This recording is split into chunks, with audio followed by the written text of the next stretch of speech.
오늘 말씀은 마가복음 12장 13절에서 17절의 말씀입니다. 마가복음 12장 13절에서 17절의 말씀을 우리 같이 읽겠습니다. 그들이 예수의 말씀을 책잡으려 하여 바리새인과 헤롯 땅 중에서 사람을 보내매 와서 이르되 선생님이여 우리가 아노니 당신은 참되시고 아무도 꺼리는 일이 없으시는 이는 사람을 외모로 보지 않고 오직 진리로서 하나님의 도를 가르치심이니라. 가이사에게 세금을 바치는 것이 옳으니까 옳지 아니하니까 우리가 바치리까 말리까 한데 예수께서 그 외식함을 하시고 이르시되 어찌하여 나를 시험하느냐 데나리온 하나를 가져다가 내게 보이라 하시니 가져왔거늘 예수께서 이르시되 이 형상과 이 글이 누구의 것이냐 이르되 가이사의 것이니이다.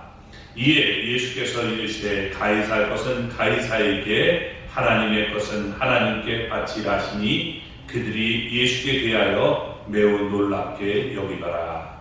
아멘. 할렐루야. 하나님의 은혜가 오늘도 주님 앞에 나온 우리 사랑하는 성도 여러분 삶 속에 가정 속에 함께 하시기를 주님의 이름으로 축원합니다. 예수님은 대장들과 서기관들과 장로들의 잘못을 지적하면서 신랄하게 공격했습니다. 성전에 모인 무리들에게 포도원 주인과 악한 농부들의 비유를 말씀해 주었습니다. 예수님은 대장들과 서기관들과 장로들에 의해서 죽임을 당할 것을 비유로 말씀했는데 결국 그들은 하나님의 심판을 받아 진멸된다는 것입니다. 그들의 권위는 다른 사람에게 넘겨질 것입니다. 예수님은 자신이 죽임당한 후에 다시 살아날 것을 말씀했습니다. 그들은 예수님의 비유가 자기들을 가리키는 말씀인 줄 알았기에 예수님을 잡고자 했지만 무리를 두려워해서 그렇게 할 수 없었습니다. 오늘 말씀을 보면 예수님은 다른 곳에서 잡으려고 그들은 모의합니다. 예수님의 말씀을 책잡아서 말의 올물에 씌우기를 원했습니다. 그래서 무리들이 예수님에게서 멀어지면 예수님을 잡아다가 로마에 넘겨서 처형할 수 있을 것이다 라고 여겼습니다. 이를 위해서 그들은 다음과 같은 계략을 세웠던 것입니다. 먼저 바리새인들을 예수님께 보내기로 했습니다. 그리고 사두개인들이 나서기로 했습니다. 그리고 서기관들이 예수님을 공략하려는 이런 계획을 세웠습니다. 그러나 이 세 번의 계획은 모두 다 예수님을 책잡지 못했습니다. 그 가운데 오늘 본문은 그들의 첫 번째 계략에 관한 말씀입니다. 바리새인들이 예수님을 시험해서 예수님의 말에 올무를 걸도록 만들려고 했지만 결국 그들은 실패한 내용이 된 것입니다. 자, 그들은 어떻게 했는가? 오늘 말씀을 보면 예수님은 대적자들의 칭찬을 받았다는 겁니다. 그러니까 대적자들이 와서 예수님을 칭찬했음을 우리에게 보여줍니다. 13절 말씀입니다. 그들이 예수의 말씀을 책잡으려 하여 바리새인과 헤롯 땅 중에서 사람을 보내매 그들은 대장들과 서기관들과 장로들이었습니다. 그들은 예수님이 앞에서 한 비유가 자기들을 가리켜 한 말씀인 줄 알았습니다. 사람이 불의함에 찔리면 회개하고 예수님께 긍휼을 구해야 원칙입니다. 그러나 이들은 도리어 계략을 세워서 예수님의 말씀을 책잡아 로마 총독에게 넘기려고 했다는 것입니다. 왜냐하면 그들은 사람을 죽일 권한이 없었습니다.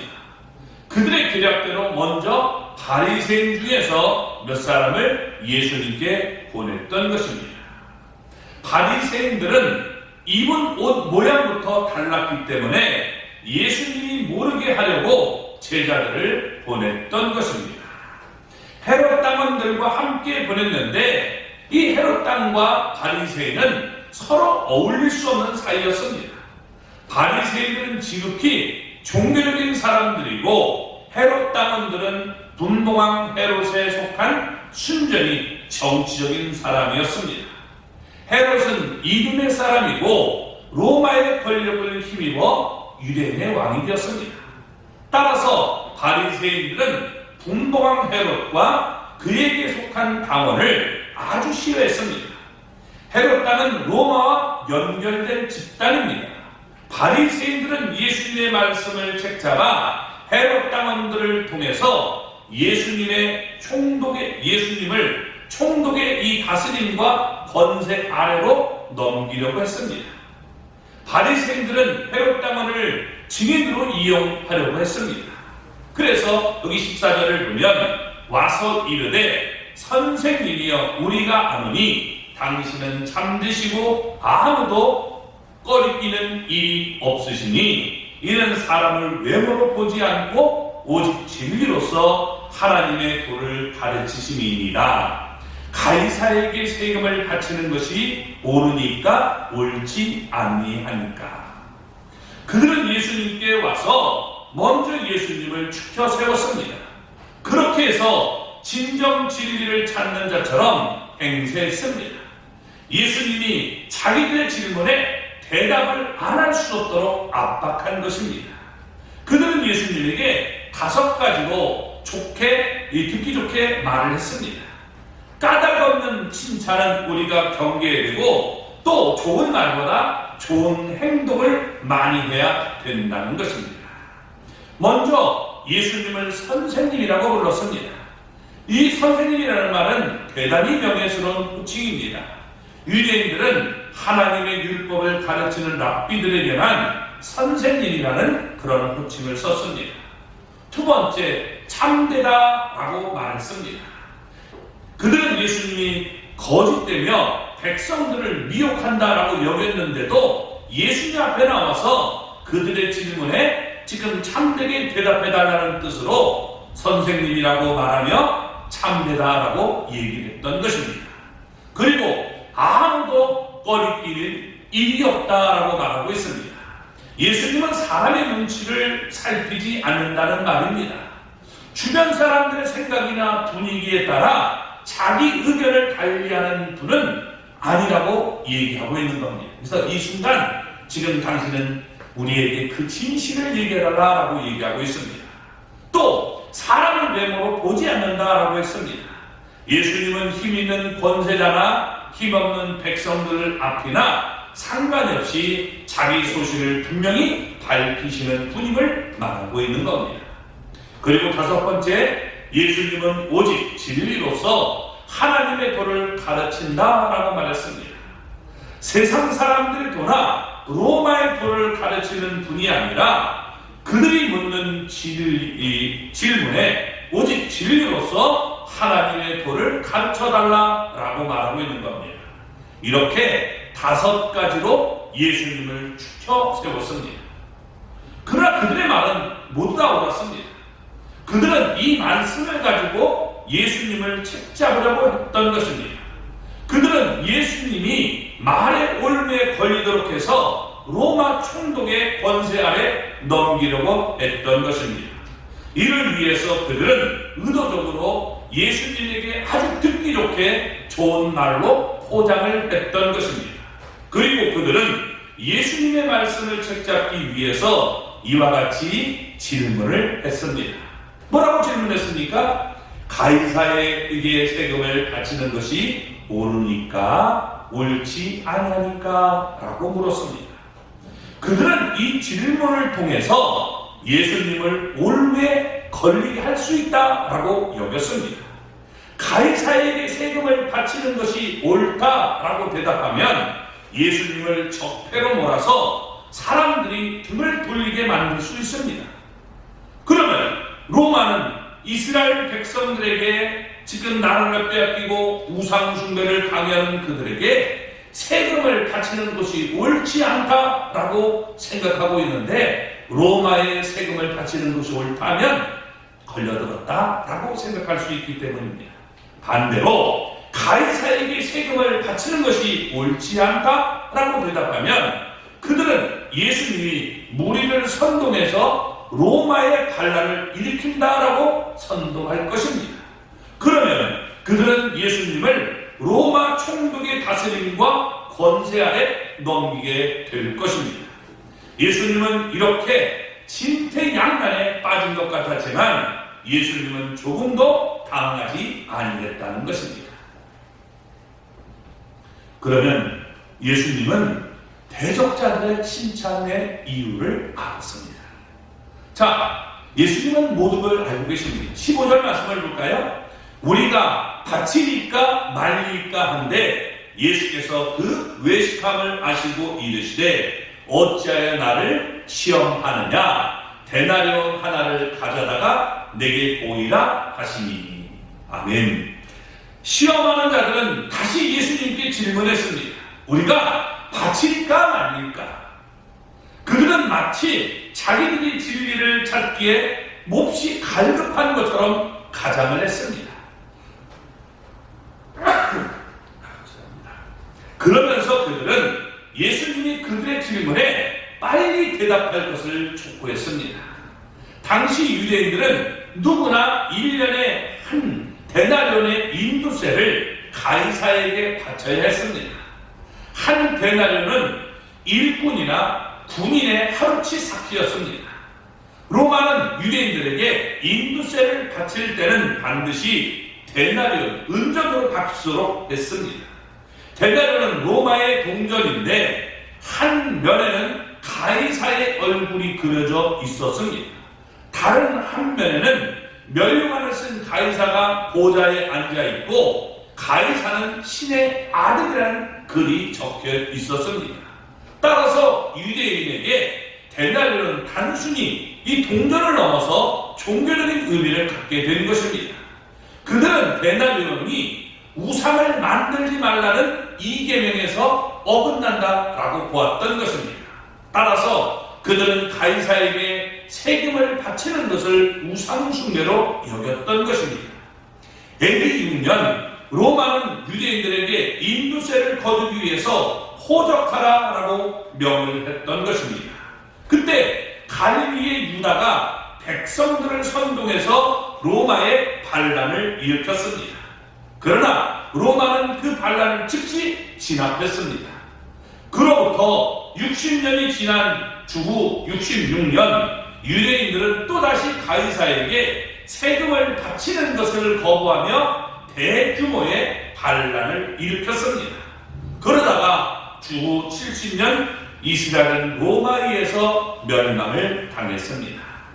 그때 성전은 돌 하나도 돌 위에 남지 않고 모두 다 무너져 내렸습니다. 예루살렘을 비롯해서 1000여 개가 넘는 마을들이 폐허로 변했습니다. 수십만, 아니 수백만 유대인들이 사형을 당했습니다. 살아남은 유대인들은 세계 각처로 뿔뿔이 흩어졌습니다. 이렇듯 로마는 반란에 대해서 아주 엄하게 다스렸던 것입니다. 아무튼 당시 유대인들은 가이사에게 세금을 바치는 것이 율법에서 어긋난다고 여겨 예수님이 그들의 질문에 이렇게 대답해 주기를 원했던 것입니다. 가이사에게 세금을 바치는 것이 옳지 않다라고 하면 예수님이 무리를 선동해서 반란을 일으킨다라고 주장하면 되는 것입니다. 그러면 예수님은 로마 총독 빌라도의 다스림과 권세에 넘겨져서 처형을 당하게 될 것입니다. 그러나 예수님은 그들의 외식을 알았습니다. 이 외식이라는 말이 휘포크리시스라는 말인데 연극과 관련된 용어입니다. 연기를 통해서 우리가 가면을 쓰고 겉모습을 우리가 감추는 숨겨진 악한 관계, 이런 것이 바로 외식이라는 의미입니다. 예수님은 그들의 외식을 잘 알고 있었기 때문에 그들을 향해서 어찌하여 나를 시험하느냐라고 말씀했습니다. 예수님은 그들이 진리를 찾고 있는 것이 아니라 예수님을 시험하려고 질문한 것을 알았습니다. 시험한다는 말은 넘어뜨리기 위해서 유혹한다는 말입니다. 예수님은 이전에 그들을 한 번도 만난 적이 없습니다. 그러나 그들의 말이 모두 다 외식임을 알았습니다. 아울러 예수님은 그들이 예수님을 시험하고 있다는 사실도 알았습니다. 어떻게 다 알았을까요? 예수님은 하나님이시기 때문에 모든 것을 다 알았던 것입니다. 예수님은 하나님이시기 때문에 모든 것을 다 아신다는 사실을 우리가 알아야 합니다. 그래서 사람들 속에 있는 것도 다 아신다라고 요한복음 2장 25절은 말씀하고 있는 겁니다. 따라서 예수님은 그들이 누구며 그들이 왜 예수님께 왔고 무슨 계략을 갖고 왔는지 모두 다 샅샅이 알고 있었습니다. 아울러 예수님은 그들이 무슨 질문을 할 것도 다 알고 계셨습니다. 예수님은 모든 것을 다 아시는 하나님이시기 때문입니다. 그들이 외식함도 알았고 예수님을 시험한다는 사실도 알았습니다. 예수님 앞에는 오직 진실만이 통합니다. 그렇지만 예수님은 그들의 질문을 피하지 않았습니다. 왜냐하면 예수님은 그들에게 오직 진리로서 하나님의 도를 가르칠 필요성을 느꼈기 때문입니다. 예수님은 그들에게 데나리온 하나를 가져다가 예수님에게 보이라라고 말씀했습니다. 바리새인 제자들은 그들의 몸에 데나리온을 지니지 않았을 것입니다. 왜냐하면 데나리온을 우상으로 여겼기 때문에 몸에 지닐 수가 없었습니다. 그런데 여기 16절을 보면 이렇게 얘기합니다. 가져왔건을 예수께서 이르시되 이 형상과 이 글이 누구의 것이냐? 이르되 가이사의 것이니라. 그들은 데나리온 하나를 찾아서 예수님에게 가져왔습니다. 왜냐하면 헤롯 당원들은 그것을 가지고 있었을 것입니다. 그들은 로마를 지지하는 사람들이었기 때문에 로마 동전 데나리온을 가지고 다녔던 것입니다. 그래서 가지고 왔을 때 예수님은 그들이 가져온 데나리온을 보시면서 그들에게 물었습니다. 이 형상과 이 글이 누구의 것이냐라고 물었습니다. 데나리온의 한 면에는 가이사의 얼굴이 있었고 또 다른 한 면에는 가이사가 신의 아들이라는 글이 있었습니다. 따라서 데나리온에 있는 형상도 가이사의 것이고 글도 가이사의 것입니다. 그들은 대답했습니다. 가이사의 것입니다. 드디어 그들은 예수님의 말씀을 책잡았다라고 여겼을 것입니다. 가이사에게 세금을 바치는 것은 우상숭배니까 그들은 예수님이 가이사에게 세금을 바치지 말라고 말씀할 것을 기대했습니다. 그러면 헤롯 당원들은 신속하게 분봉왕 헤롯과 로마 총독 빌라도에게 일러 바칠 것입니다. 그러면 그 즉시 예수님은 반란죄로 잡혀서 총독에게 넘겨지게 될 것입니다. 결국은 살해를 당하게 되는 것입니다. 로마는 반란이라는 것을 절대로 원하지 않았기 때문입니다. 따라서 이것이 바로 대적하는 자들이 짜놓은 각본이었던 것입니다. 이렇듯 예수님은 대적하는 자들의 시험을 받았습니다. 그들의 외식을 환히 알고 있었던 것입니다. 자, 그러면 예수님은 어떻게 그들의 지금 외식을 물리쳤을까요? 그들은 어떻게 물리쳤을까요? 17절 말씀을 보겠습니다. 이에 예수께서 이르시되 가이사의 것은 가이사에게 하나님의 것은 하나님께 바치라시니 그들이 예수께 대하여 매우 놀랍게 여기더라. 예수님은 가이사의 것은 가이사에게 바치라라고 말씀했습니다. 가이사에게 세금을 바치라는 말씀입니다. 바리새인은 세금을 내는 것을 자기가 소유한 것을 주는 것으로 여겼습니다. 즉 자신의 소유권을 빼앗기는 것으로 여겼습니다. 이들은 나라를 다스리는 세상의 임금과 권세를 인정하지 않았고 세속사를 움직이는 하나님의 주권 역시 인정하지 않았습니다. 그러나 예수님은 세금을 내는 것을 원래 주인에게 돌려주는 것으로 여겼습니다. 따라서 납세는 당연한 의무가 된 것입니다. 예수님 말씀에 모든 유대인들은 놀랐습니다. 그러나 로마서 13장 1절 말씀과 같이 위에 있는 권세들은 하나님으로부터 나지 아니함이 없습니다.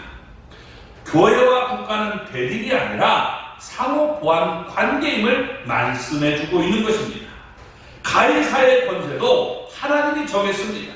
따라서 로마 황제 가이사가 이스라엘 다스리는 것도 하나님의 섭리였습니다. 모든 권세는 하나님이 베푼 일반 은총이었습니다. 하나님은 가이사의 권세를 통해서 유대인들에게 많은 은총을 베풀었습니다. 예컨대 도로와 수도와 다리와 항만을 만들겠습니다. 또한 치안을 유지하게 했습니다. 이 모든 것에 대해서 유대인들은 가이사에게 빚을 졌습니다. 따라서 로마서 13장 7절 말씀과 같이 가이사에게 세금을 바치는 것이 옳았습니다. 만일 가이사에게 세금을 바치지 않으면 반란을 일으키면 여러분 이는 하나님의 뜻을 거역하는 일이 되고 마는 것입니다. 오늘날도 마찬가지입니다. 우리가 가진 모든 것의 주인은 하나님이십니다. 하나님이 우리에게 맡긴 것의 일부를 국가의 세금으로 바치라고 말씀했습니다. 국가는 하나님이 베푼 일반 은총이기 때문입니다. 그래서 우리는 세금도 내야 하는 것입니다. 예수님은 계속해서 말씀했습니다. 하나님의 것을 하나님께 바치라. 바리새인은 가이사의 것을 가이사에게 바치지 않으려고 야단 법석을 떨었던 것입니다. 그러나 그보다 더 중요한 것은 하나님의 것을 하나님께 바치라는 것입니다. 데나리오는 가이사의 형상과 가이사의 글이 있습니다. 따라서 세금은 가이사의 것이기 때문에 가이사에게 세금을 바치는 것이 옳다. 그렇지만 경배는 가이사의 것이 아니라 하나님에게 드려야 한다라고 말씀하고 있는 겁니다. 우리는 하나님의 형상과 하나님의 글이 됩니다. 하나님의 것인 우리는 하나님께 바쳐져야 되는 것입니다. 우리는 우리의 마음과 목숨과 힘과 뜻 다해서 하나님을 사랑하고 오직 하나님께만 경배하고 다만 하나님을 섬기하는 것입니다. 바리새인들은 외식하는 자들이었습니다. 그들은 입술로는 하나님을 공경한다고 했지만 마음은 하나님에게서 멀었습니다. 그들은 하나님을 공경한다고 말하면서도 하나님이 보낸 하나님의 아들 예수 그리스도를 전혀 공경하지 않았던 것입니다. 오히려 그들은 하나님의 아들 예수 그리스도를 십자가에 못 박아 죽였습니다. 이렇듯 그들은 하나님의 것을 하나님께 바치지 않았습니다. 그러면서도 그들은 가이사에게 바쳐야 할 세금을 문제 삼아서 예수님을 시험했습니다. 정녕 그들의 외식하는 자들이었습니다. 본문은 이와 같이 끝을 맺고 있습니다. 그들이 예수님께 대하여 매우 놀랍게 여기더라 라고 말했습니다. 누가복음 20장 26절을 보면 그들은 침묵했습니다. 예수님의 말씀에 찔림을 받은 것입니다. 마태복음 22장 22절을 보면 그들은 예수님을 떠나갔습니다. 그들의 계략이 실패했기 때문입니다. 오늘 본문에서 예수님의 말씀한 대로 가이사의 것은 가이사에게 바쳐야 합니다. 국가는 하나님이 우리에게 준 일반 은총입니다.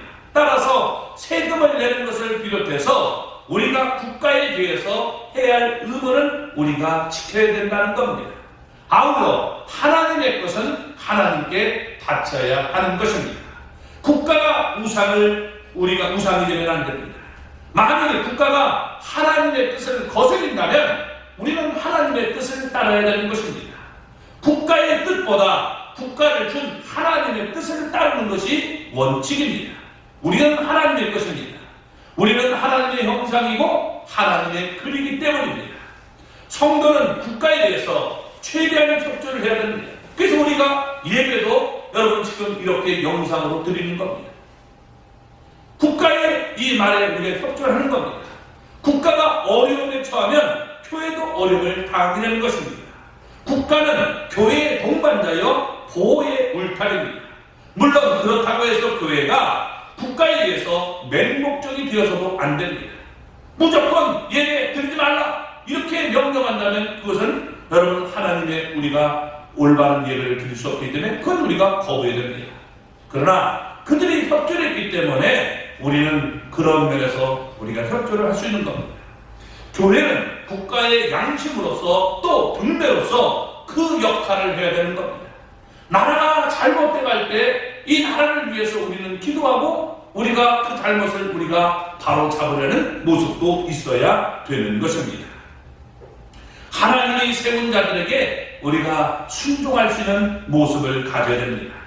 그러므로 우리는 마음과 뜻과 또 목숨과 힘을 다해서 하나님을 사랑하고 오직 하나님을 경배하며 다만 하나님을 섬기며 하나님의 힘쓰는 귀한 성도님들이 되시기를 주님의 이름으로 축원합니다. 아멘.